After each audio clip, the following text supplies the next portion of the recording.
Well, during the president's press conference today, Obama said there are a number of questions regarding Syria. U.S. officials have said it's likely the Syrian regime used chemical weapons against its own people during the nation's ongoing civil war.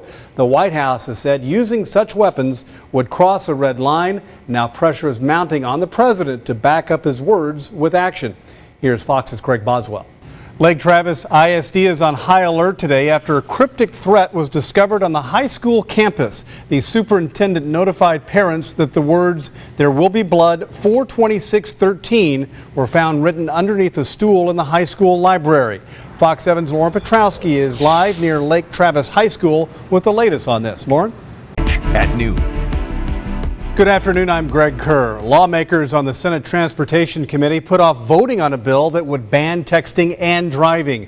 Families who've lost loved ones to texting and driving crashes testified at this morning's hearing. The bill is called the Alex Brown Memorial Act. Last week it passed the House. Right now, 40 states have laws banning texting and driving, and there are 25 Texas cities with bans in effect. Last session, Governor Perry vetoed the bill and says his thoughts on the issue haven't changed. Jeannie Brown, who lost her daughter Alex, says she's hopeful the bill will become law and save lives on Texas roads. Who was gunned down by a fellow Iraqi vet. 7,000 gathered yesterday at Cowboys Stadium for a memorial service. Kyle's wife delivered her husband's eulogy. He was considered one of the country's top snipers. Kyle dedicated his life after the Navy to helping wounded veterans. Those in the military community and others remember Kyle as a dedicated man, dedicated to his family and country.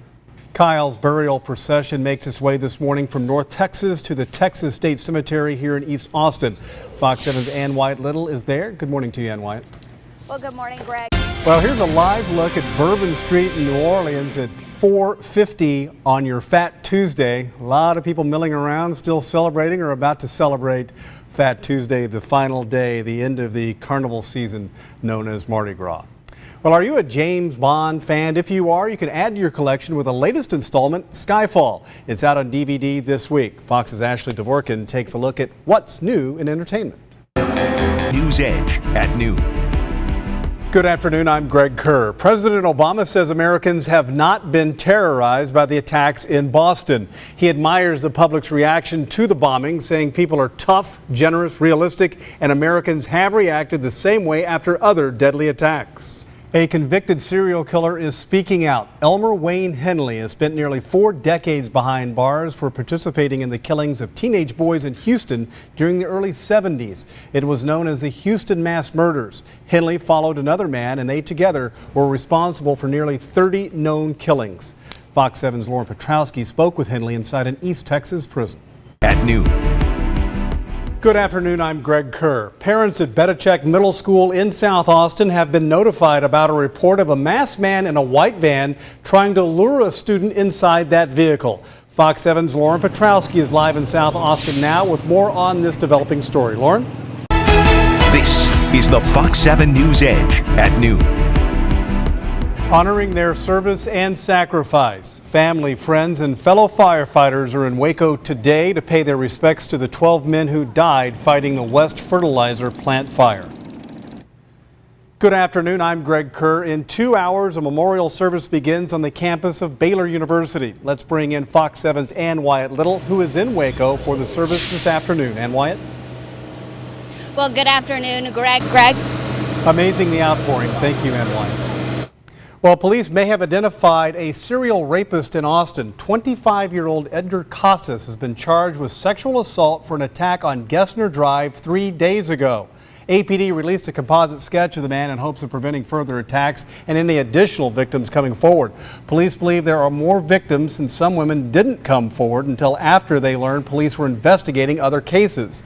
The most recent attack happened 3 days ago, but the first reported attack was in August of last year. The suspect is Hispanic. He's in his 20s, speaks English and Spanish, and has a light complexion. He may wear an earring and have scratches or a rash on his right upper cheek. Police say the suspect is targeting Hispanic women in their 20s in parking lots or laundry rooms of those apartment complexes. Police say the attacks are usually happening between noon and 6 in the evening. In 2 of the cases. Now, police are also asking women in that area to be aware of their surroundings, whether they fit the suspect's victim profile or not. Casas has not been arrested and not charged with the other 7 assaults. If anyone knows where he is, you are asked to call police. 5 U.S. presidents and their first ladies spent the morning on the campus of SMU for the official dedication of the George W. Bush Presidential Library and Museum. Former First Lady Laura Bush said today's dedication is about everyone, especially those who work tirelessly behind the scenes. In the United States. Now here's Fox's Casey Stiegel, who has an inside look into the new Bush Museum and Library. Past presidents. A burglary suspect leads police in a high-speed chase in California driving a, U-Haul truck. The multi-highway chase lasted over 30 minutes and hit speeds up to 90 miles per hour. At one point, the driver exited the freeway and nearly lost control of the vehicle after taking a turn too sharply. The driver ended up crashing the truck underneath an overpass where officers took him into custody. Striking teachers riot in Mexico. The disgruntled teachers in Mexico's Guerrero state attacked the offices of 4 political parties and a state education department building. Dozens of teachers carrying sticks and pipes broke windows, spray painted insults, and destroyed computers and furniture. The violent demonstration comes after the legislature there approved an education reform that did not meet the teachers' demands. No injuries were reported during the looting. As law enforcement in Boston continues to investigate the Tsarnaev brothers, lawmakers in Washington are being briefed and speaking out about the case. Russia is weighing in too as we learn more about that country's warnings to the U.S. about the older brother. Fox's Jennifer Davis is in Washington. Coming up next, claiming responsibility. A foreign group is taking credit for hacking Twitter earlier this week. You're watching the Fox 7 News Edge at noon. The family that owns Twin Liquors is responding to an investigation by the IRS. Federal and state agencies raided the company's headquarters yesterday. David and Margaret Jabor released a statement saying, in part, although we haven't been told the reason for this investigation, we are cooperating fully with the agencies involved. We're handling this matter with transparency, respect for the agencies, and confidence that this will come to an acceptable resolution. In the meantime, it is business as usual at all Twin Liquor stores. Thank you to our employees, customers, industry, and the community for the outpouring of support. Federal officials would only tell us the raid is part of an ongoing investigation of that company. Well, a foreign group has claimed responsibility for hacking the Associated Press Twitter account. The fake tweet about explosions at the White House and the president being injured created chaos on the stock market. Here's Fox's Trace Gallagher. The number of people filing new unemployment claims are down and profits are up at UPS. Lauren Simonetti with the Fox Business Network has your midday market report.